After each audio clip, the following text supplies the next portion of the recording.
Imagine coming home to find a stranger in pearls and a clipboard.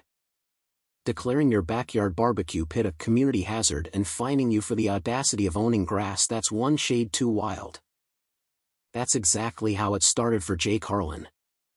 A quiet software engineer who'd just inherited his grandparents' cozy suburban home in Willow Creek. A supposedly idyllic neighborhood in suburban Ohio, until the HOA vultures descended. Jake had barely unpacked the last box when the whispers started. Neighbors peeked from behind curtains, murmuring about the new guy who didn't mow his lawn on schedule or park his truck aesthetically. He ignored it at first, figuring small-town gossip was harmless. But then came the first letter. Slipped under his door like a passive-aggressive love note: violation notice, unauthorized landscaping elements detected. Immediate compliance required under Willow Creek HOA Covenant Section 4.2. Jake chuckled, tossing it aside. Landscaping elements? It was a bird feeder his grandma had hung years ago. He went about his day, tweaking code from his home office, sipping black coffee, and watching the world through his bay window.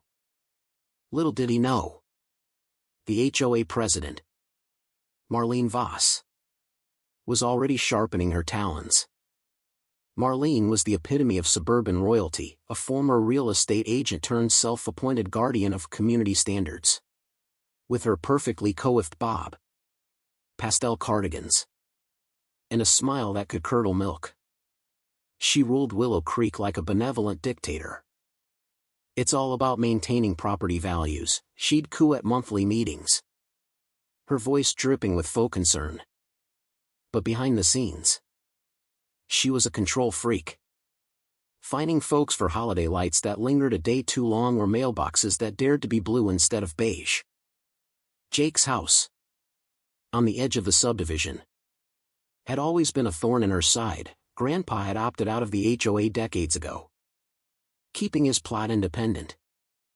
Marlene saw it as a loophole to exploit, a chance to expand her little empire. One sunny afternoon, Jake was out back grilling burgers when Marlene marched up, flanked by her vice president, a weaselly accountant named Barry who clutched a tablet like a shield. "Mr. Harlan," she called out, her tone saccharine yet sharp, like lemon and iced tea. "We need to discuss your noncompliance." Jake flipped a patty, not even turning. "Noncompliance with what? This is my yard," she huffed, crossing her arms. "This parcel falls under our aesthetic oversight. That feeder is attracting wildlife, potential vermin. And your grass? It's uneven. We're here to help you integrate." "Integrate?" Jake raised an eyebrow, finally facing her.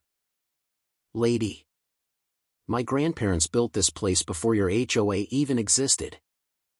I've got the deed saying it's exempt." Marlene's eyes narrowed, but her smile held.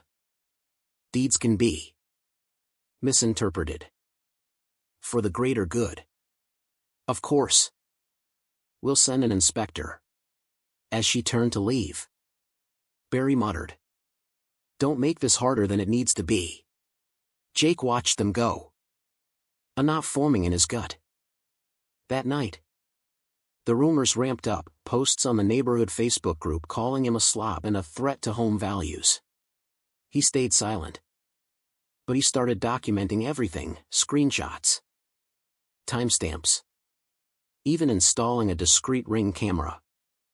The next week, the inspector arrived, a burly guy in a polo shirt emblazoned with the HOA logo. He poked around Jake's yard without permission, measuring the bird feeder like it was a crime scene. "This here's a violation," he grunted.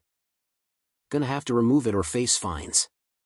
Jake leaned against his fence, arms folded. "On what authority? Show me the rule that applies to non-members." The guy blinked, flustered. President Voss says it's universal." Jake smirked inwardly but kept cool. Tell President Voss to check the county records. The inspector left grumbling. And soon another letter came, a $500 fine for resisting community enhancement. Jake paid it? No way. Instead, he dug into public records online, confirming his property's exemption. But Marlene wasn't done. She started a whisper campaign, telling neighbors Jake was hiding something shady, implying he was dodging taxes or worse. At the grocery store, old Mrs. Finley gave him the side eye. Heard you're causing trouble, she said. Jake just smiled. Heard the same about folks who paint their doors red. Inside, he seethed. But he bided his time, gathering ammo. Things escalated when Marlene showed up with a lawyer in tow, a slick guy named Elliot with a briefcase full of attitude. They stood on Jake's porch like they owned it. Mr. Harlan, Elliot intoned. The Willow Creek HOA has petitioned for boundary expansion. Your lot is now included per updated zoning. Jake opened the door, holding his own folder. Funny, because I just got confirmation from the county assessor. Still exempt. Here's the email. Marlene's face tightened, her polite mask cracking. That's outdated. We're protecting the neighborhood from decline, think of the children. Jake couldn't help a dry laugh. The children threatened by my bird feeder? Classic. Elliot scanned the document, his confidence waning. We'll review this, but expect enforcement. As they left, Marlene shot back. Non-cooperation will only hurt your reputation more. That night, Jake found his mailbox stuffed with anonymous notes, fit in or get out. He saved them all, adding to his growing file.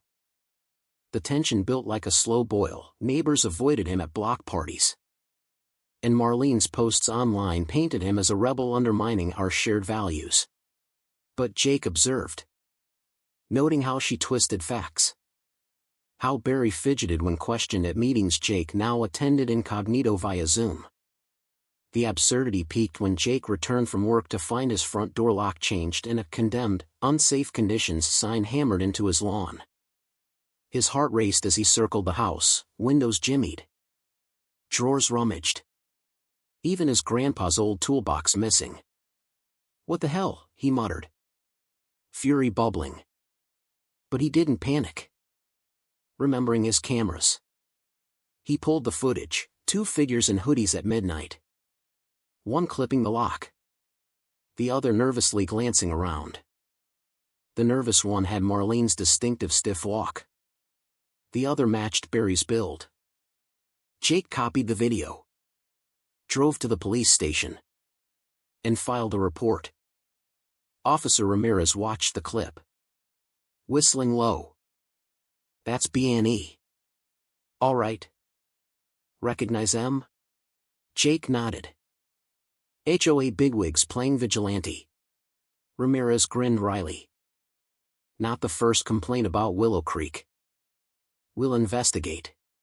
Back home, Jake bypassed the new lock via a hidden side door code he'd set up months ago, Grandpa's old paranoia paying off. He sipped beer on the porch, plotting. The next day, rumors flew. Jake's house is a hazard, good thing the HOA stepped in. Marlene even emailed the neighborhood, for safety. We've secured the property until issues are resolved. Jake's blood boiled. But he replied, all secured? You mean broke in? Footage incoming. The group chat exploded. The backlash started small, a few neighbors questioning Marlene's overreach. But Jake didn't stop there. He contacted the state attorney general's office, sharing his dossier, fines, rumors, footage, county docs. Investigator Lena Torres called back. We've got multiple complaints on Willow Creek, fines, harassment, even forged liens. Your evidence could crack it open. Jake cooperated fully, providing statements. Meanwhile, police raided the HOA office, seizing computers and files. Barry cracked first, spilling about Marlene's expansion plan to annex independent lots for development fees, pocketing dues through fake vendors. Marlene went underground, working remotely, but resurfaced on local news. Handcuffed outside her McMansion, protesting. "This is a witch hunt. I'm just upholding standards." Jake watched from his reclaimed home, a satisfied smirk forming. Turns out, the HOA had laundered over $100,000, targeting vulnerable owners like widows and absentees. Other victims came forward, a vet fined for his flagpole, a mom leaned for kids' toys. Refunds flowed. The HOA dissolved. In the aftermath, Willow Creek breathed easier, no more nitpicky patrols. Just casual barbecues. Jake got restitution, plus an apology letter from the state. He even joined a voluntary neighborhood watch. Sans the power trips. One evening, as he grilled again, a former board member drove by slowly, a not-so-subtle threat. But Jake waved cheerfully, knowing his new security setup had it covered. The wind whispered through the trees, carrying away the last echoes of Marlene's reign. Justice had clawed its way in, exposing the rot beneath the picket fences. But here's the kicker, in a world where community means control, was Jake the hero for fighting back? Or just another disruptor in a system that rewards the loudest voice? You tell me, is standing your ground rebellion, or the only sane response to suburban tyranny?